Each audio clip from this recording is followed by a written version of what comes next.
So I've been saying for a while, and I keep coming back to this idea that authoritarians and abusers share some chilling similarities, um, like the way that they twist every conflict to paint themselves as the true victims.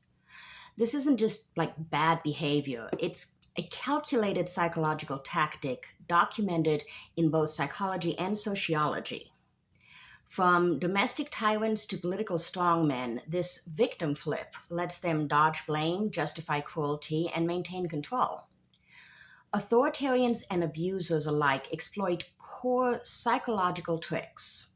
Both groups master projection and hostile bias. They dump their own rage onto others. They cry foul when challenged. Picture an abuser screaming at their partner, only to whine, "You're the one hurting me." Authoritarians do the same on a grand scale, claiming enemies attack them while they silence dissent. Shame often fuels this dynamic. Deep insecurity makes any pushback feel like annihilation.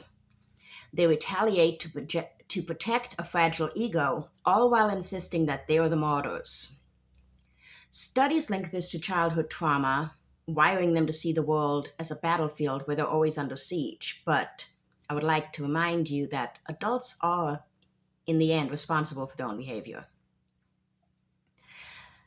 So these are contributing factors, but not an excuse. Now, harsh childhoods can breed both abusers and authoritarian mindsets. Children raised in fear sometimes grow into adults who crave dominance, mistaking control for safety.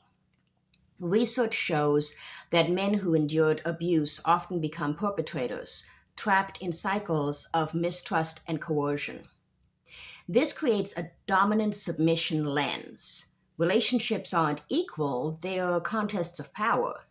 Challenge their authority, and suddenly they're the real victim, entitled to strike back however they see fit. It's a script passed down through generations, turning personal wounds into public weapons. Self-pity here isn't just a defense, it's a strategy. Abusers gaslight partners into doubting their reality. "You made me do this." Leaders rally crowds with "we're under attack" narratives, framing crackdowns as self-defense. And it works because it blurs moral lines. Victims blame themselves. Bystanders dismiss it as drama instead of abuse or oppression. Institutions hesitate, fearing accusations of bias. Patriarchy amplifies this problem, framing resistance as disrespect.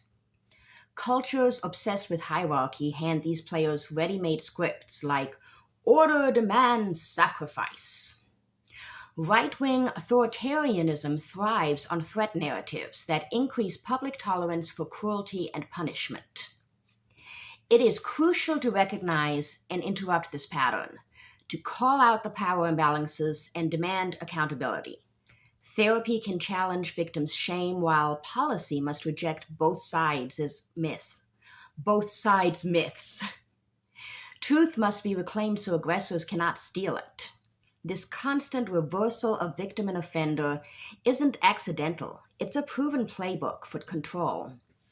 The next time you hear "I'm the victim here" from someone wielding power, see it for what it is: a red flag and an attempt to manipulate the narrative, to redistribute responsibility, and we must demand better for everyone.